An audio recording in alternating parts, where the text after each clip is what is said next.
Hey, I just wanted to share a quick video with you all and show you some of the activities I plan on doing with my son this upcoming week for our China unit study.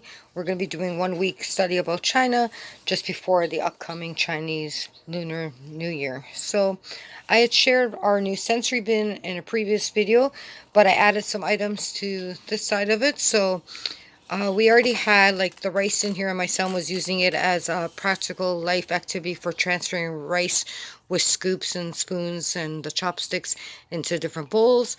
But now I've added some little play food to it and some of these dry noodles from Dollarama.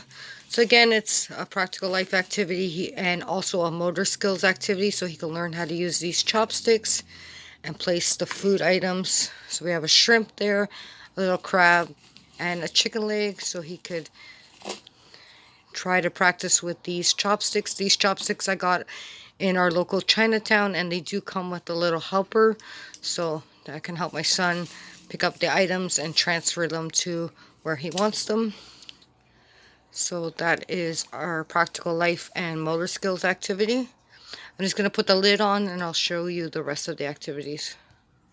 So here we have this little measuring cup that I got from Dollarama. I'm going to use it with my son to pour in some iced tea. I just picked this also up at the Dollarama. And I have this little cup here that I also picked up in a little store in our Chinatown in Toronto. So the idea of this is for my son to pour tea as a practical life activity. So we have that. I'm just sharing these ideas with you all. You could use whatever you have at home if you wanted to try some of these. So the next activity is like a memory game. So I have these cards from IKEA, and a lot of them have pandas on them.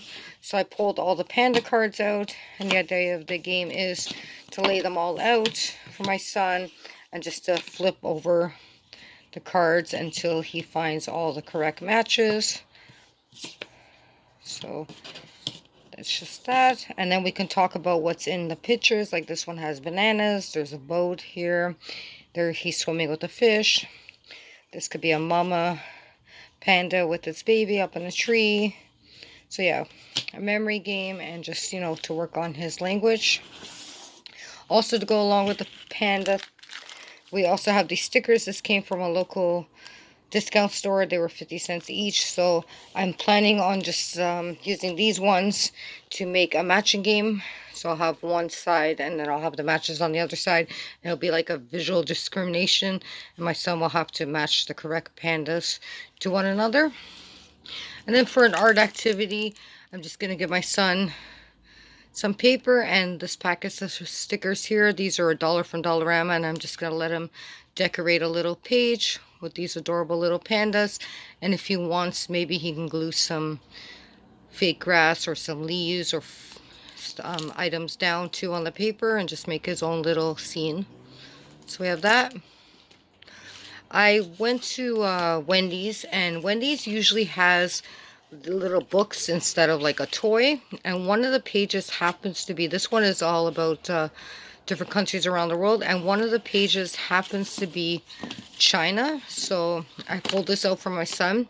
So it has the page here, and there's like a dragon there, and then there's this blank side here which comes with these stickers here, like a dragon, a statue, little lantern, fireworks, and a little panda. So he could use these little stickers to decorate this page. So it's another item I have. And then at Walmart, they have these little canvases. They come in two to a pack for, I believe, $5. And one was a fox and the other one was a panda bear. So again, I'm going to get my son to either color this in or to paint it. I have this set. This set was $4, again, from a store in our local Chinatown. But these are Chinese chess pieces. So if you have older children, you can learn actually how to play the game of Chinese chess. For my son, I'm just going to get him to try to match the symbols to one another.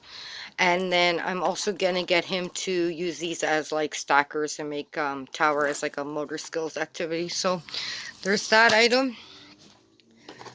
Sticking also with the pandas, I have this clay set. This was $1.25 from Dollarama. It's a little panda bear. It comes with black and white little clay and then two googly eyes, and it shows you the instructions to build your own little panda. I think I keep on saying penguin, but anyways, panda. This air dries within 4 to 9 hours, so my son can make his own little panda bear. Super cute. Also from our local shop, I found this. This was $5.50, and it's a little drum that you twist back and forth, and it makes some sound. So I have that for him. And then we were talking about the Great Wall of China. I had a book, and so I figured my son, I pulled out a bunch of different blocks for him. So we have these click formers from Dollarama again. They're pieces that have, you can click them all together and form things. And then I have some basic blocks. And I have these blocks from Scholastic Canada. And I'm just going to give them to my son, and we're going to make a long, wall of different blocks, and he can just make his own version of the Great Wall of China. And I also have a video up that shows our books that we'll be reading for both our China Unit Study and the Lunar New Year, so you can check out that video if you like. I'm just going to show you now what the area I have set up for my son as his small role play area. So over here on my son's little table in front of our fish tank, I put together this little setup for him. It is a little messy. My son has been playing with it, but I'll just show you what I had. I had this little People's Zoo, so I put that in the background. And then I had his old bowl here, so I tore off a bunch of these little leaf things from a little fake plant from Dollarama. They kind of look like bamboo, so I put them in here. I got this little gift card from Walmart, and it had the panda on it, so I put that in here. And then there's some fake grass, and there's little trucks, and these are from my son's Bristol blocks. And we have some Lego. This one actually has some bamboo on it. And then there is this piece of wood and just little panda bears here. And there's some sandpaper as sand, so different textures. So it's just for my son to use, and he can bring it over to his other table. You can play with this on the floor if he wants. We also have this large toilet paper roll, which I got from work, from our toilet paper there. But lots of different textures. I added this little block. So we have some fake stones. And like I said, my son could just play with the little panda bears. He can put, them up on the tree if he wants, or have them slide down here. So I just thought I would share that with you. And the last item also has to do with pandas, and it is like a little science experiment we're going to do, so I'll show you that. So this last item I want to show you. My son got this item at our local Cineplex as part of the prize that he won in the arcade. But I have seen these at Dollarama for $3. So if you're looking for them, you might be able to find them at Dollarama. These are growing panda. And what it is a little tree stump there that you submerge in water. And then it has the temperatures there. And it says it takes about 48 to 72 hours. But after you dunk this little trunk into the water, it will start to crack. And what it reveals is a little panda bear, and this is the one that was on my son's other table. We already did one already, and he's going to do another one at my mom's house. So that's our little science experiment to see what happens when you add this into water. Anyways, thanks a lot for watching this little video about the items we'll be using for our China unit study. And stay tuned, because I will be talking sometime, hopefully by next week, about some activities you can do with your children for the Year of the Rat.